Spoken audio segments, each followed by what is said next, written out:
Rugsėjo 21. Nors eičiau per mirties šešėlio slėnį, nebijosiu pikto. Psalmių 23 skyrius 4 eilutė.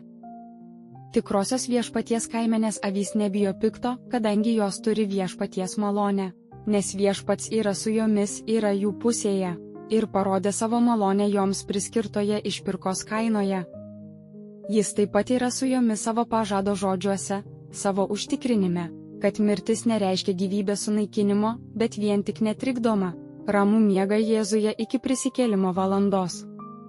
Nieko juk nuostabaus, kad jos gali pereiti per šį mirties šešėlio slėnį giedodamos ir kurdamos savo širdise giesmę viešpačiui, kviesdamos iš savo sielos gilumų, visą savo esybę garbinti, šlovinti ir aukštinti didį ir šventą vardą to, kuris mus pamilo ir išpirko savo brangiu krauju, ir kuris pakvietė dalyvauti paveldėjime kartu su juo karalystėje.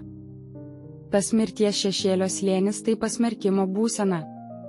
Mirties šešėlis eina jos mirties priekyje nuodėmėje, klaidoje, degradacijoje, liūdesyje, sielvarte, skausme, ligoje, praradimuose, nusivylimuose ir mirtyje, kurie užtemdo šešėlių šį slėnį. Per šį tamsų slėnį einame nuo gimimo ir iki mirties. Didelė dauguma pereina per jį su baime, o pasiekia šio slėnio pabaigą puldami į neviltį. Dievo vaikai šiame slėnyje turi palaimas, kurios padeda drąsiai ir ramiai pakelti šio slėnio rūstumą. Visoks blogis, kuris juos pasiekia, liečia tik jų žmogišką prigimtį. Jų naujos širdys, protai ir valia yra apsaugoti, nes Dievas, jų padėjėjas, padaro taip, kad visi dalykai padeda jų gėriui, duoda viltį amžino išlaisvinimo nuo visokio blogio prisikėlus. Todėl jie nebijo blogio, kai randasi šiame slėnyje. Klausimai: kokie šios savaitės išbandymai atitiko šį tekstą?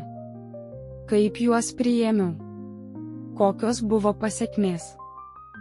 Nors eičiau per mirties šešėlio slėnį, nebijosiu pikto. Psalmių 23 skyrius 4 eilutė.